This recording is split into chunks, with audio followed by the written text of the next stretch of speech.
once again. This is a process video of how I ended up making this Claro Walnut console table. Fabricated the base and finished this beautiful slab here. And this is how it went down.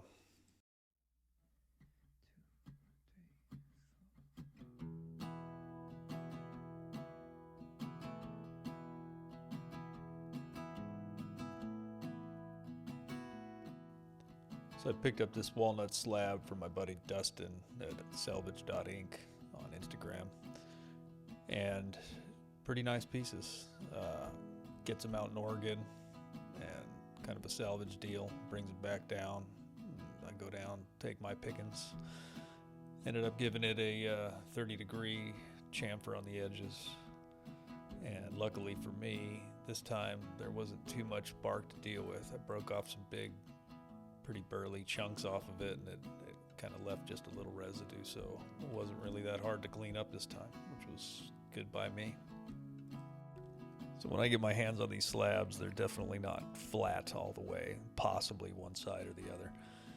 I'll throw them on my router sled. I'll get everything surfaced properly. I'll usually take the Rotex first, hit them with an 80 grit, get them all smoothed out, especially if I'm going to be doing any kind of epoxy work. This piece in particular just had this one decently sized crack on this side. There was a smaller version of that on the opposite side. And so if I'm going to do any kind of black or tinted epoxy in any way, then I'll usually seal coat everything with like a tabletop like I'm using here. And this one wasn't very large at all, so I didn't have to do a deep pour on it or anything. I figured I've done testing with tabletop epoxies in the past, and tabletop will work just fine for stuff like this. So I mixed that up, got my black pigment in there, Tyvek taped the bottom, let everything droop down, kind of kept an eye on it, kept filling it till I had it at the surface. Now, I'm not a big bow tie guy. I haven't really gone that route. There are certain ones that look kind of neat to me, and I'll possibly embark on that down the road, but for now, especially with stuff this size, I've gone that way and haven't had any problems. So luckily on these slabs, unlike the end grain cookie slabs that just have forever pits, these ones typically just have a few knots, little holes, cracks here and there. Little CA glue, accelerator, a little sand, and cleans them right up. Here I'm just kind of doing a water pop, spare you the madness of the sanding process, but typically for me, I like to just do 80 grit, 120 grit, 220 grit, and I've been lately stopping around 320. It kind of gives me the overall finish I'm looking for on a lot of these pieces, including the big deep pour epoxy tabletops with just tons of epoxy, whether it's clear, black, or whatever. Seems to give me an overall clarity that I'm looking for with 320, and the Rubio seems to take it just fine. And a water pop in between, and then typically end up doing like a mineral spirit clean off at the very last grit, just to get everything ready so I can apply the finish. Take a little bit of sandpaper and a sanding block and just kind of soften up those sharp edges and give it a nice soft feel to the whole piece. Here I'm just applying the Rubio Monocoat, my favorite finish. Much like many people out there right now are kind of leaning towards this stuff. It's just a great finish. Versus a film finish, you know, for touch-ups down the road and damage to the tops, you can easily get in one spot, kind of clean up whatever you need to do, remove some scratches, pull up some dents, and touch it up, and it was like it never happened. So definitely loving this stuff. Using the Oil Plus 2C Pure, which is what I've typically only been using lately. I've played around with some other tints and colors, and I will definitely in the future, but for now, a lot of these clear coats just work fine, bring out the natural look of the wood.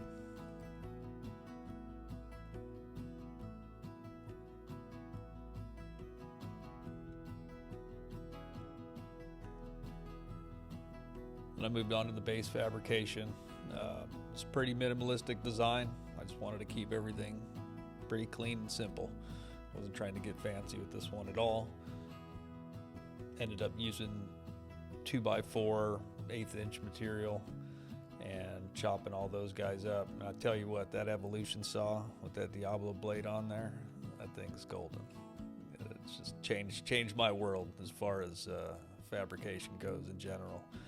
Using those abrasive discs and stuff all those years that's out of control. I can't even tell you how much of a difference this is, as well as all the skill saws and everything that's available now to just rip through metal. It just blows me away. But definitely makes the process a lot cleaner, a lot faster. Get a lot of comments on that saw and the way it cuts, as far as how perfect these miters turn out. I adjust everything, every time I'm using it, to be honest with you. Square everything up as good as I can. Yeah, it's off a little bit here and there, but I'll just grind everything to make it fit. Sometimes I believe that it's just stock related, if there's some kind of variation in the material, if it's not sitting right because of the seams on the steel. I mean, there's so many different things that can throw off your cut. And so it's just kind of one of those things that I think will always be a troubleshooter. And you just got to do what it takes before you start tacking everything up. Make sure all your corners are good. Now, I'm not a professional welder, and I've gotten some slack on some of the comments. Not a lot, but just enough of me apparently pulling or pushing MIG welding. As far as I'm concerned, honestly, I was never taught. The main thing I was trying to learn in the beginning when I started welding back in the day was, don't kill myself. That's all I was concerned with, was more of a safety lesson than anything else. I didn't know. When you start out, you don't know what can you touch, what can't you touch. You just don't want to get electrocuted. So I just kind of kept going from there.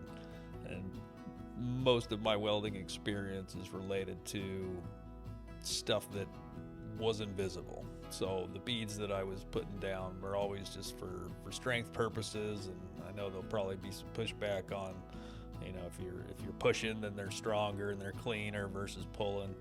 I kind of don't. My only comeback is that I'm sure that I do both. I've kind of caught myself now that I'm actually paying attention. I can see that I pull on certain things and I push on certain things, and it's kind of more about me being comfortable with what I'm doing. And as far as I'm concerned, the end result is still good penetration and a decent looking bead if it's going to be visible. And so, like I said, most of the stuff I would either be grinding off, or it would be hidden somewhere underneath that wouldn't be a big problem anyway. So I'm learning. I'm still trying to do the best I can to, clean up my stuff, especially now that I'm building stuff like this and trying to make some visible beads that are getting powder coated. I want everything to look as good. So yeah, if you got suggestions, that's great. I'm all for hearing how to do things properly, but at the end of the day, it's not going to change the way that my hands are moving or the positions I'm in, especially doing stuff like this where you got these cameras set up and everything's in the way. It's really quite obnoxious while you're trying to do the process, and that's kind of more important of what I'm doing while I'm doing it than even doing this filming stuff. So I do what I can, but through time, I'm sure I'll get the hang of the right way to do everything and try to get a little more comfortable with certain processes.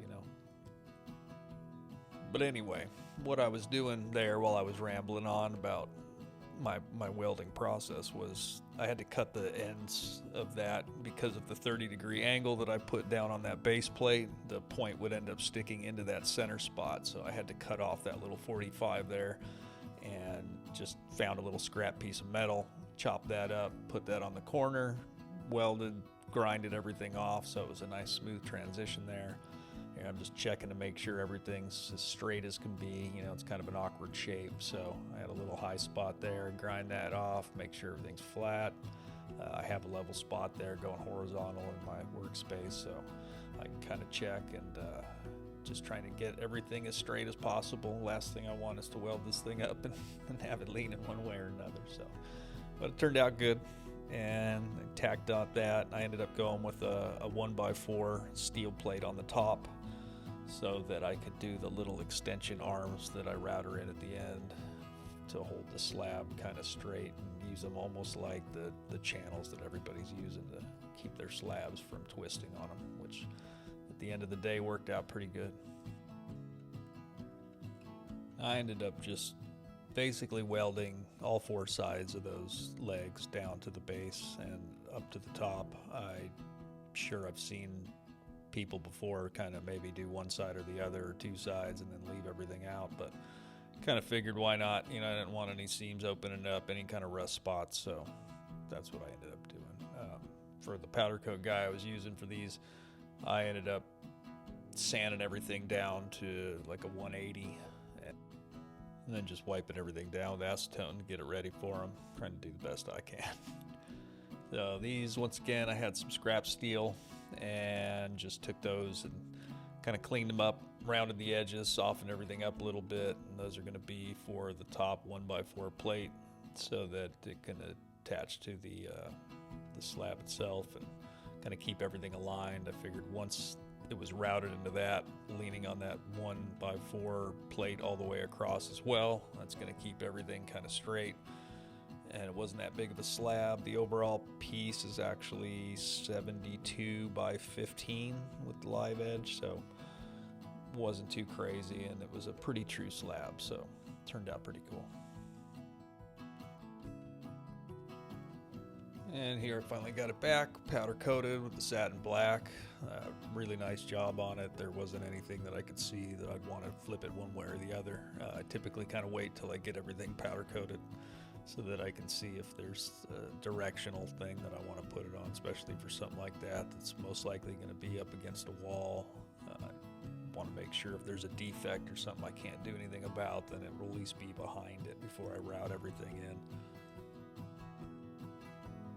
Here, yes, I know, laugh at me if you will.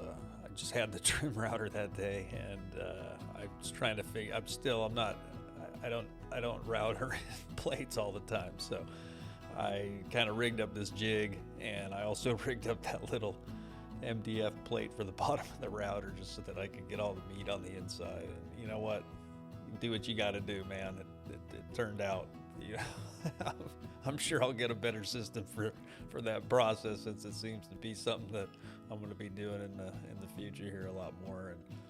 But when you got to do it, you got to do it. So that all worked out, and I'm not ashamed. But anyway, so I got that in. I kind of take a pointed drill bit, and I end up just tapping everywhere in the center. I try to find my perfect centers where I can to get my inserts put in. Chamfered them out, you know, use these long steel inserts. Best thing I've come up with so far without getting it all over the place is to kind of get them started like that and get some of that CA glue inside of the threads, and kind of keeps your hands out of the madness, even though I end up wiping them with my finger anyway. But once again, you just got to do it. So yes, I'm still using a branding iron to get my name on there.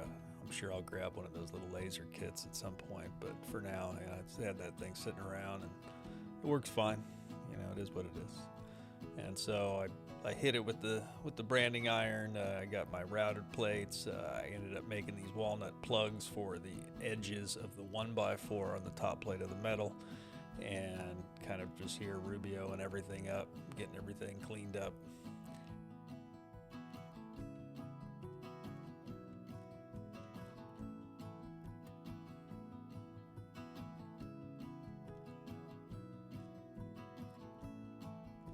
And that brings us to the bottom of the base. I was just drilling some holes for some rib nuts. Wanted to add adjustable feet to the bottom, even in that short of a distance span on the base itself.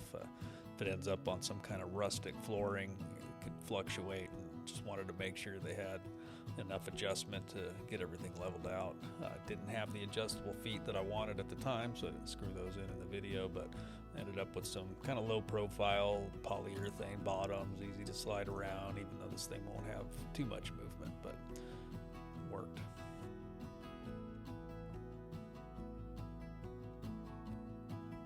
And considering that these plugs were going to end up being pretty much untouched underneath the bottom there, I just ended up using some black CA glue with accelerator, popping them in. If they were in a more touchable area, maybe I would have went with epoxy or something, but I'm pretty confident they're going to do just fine.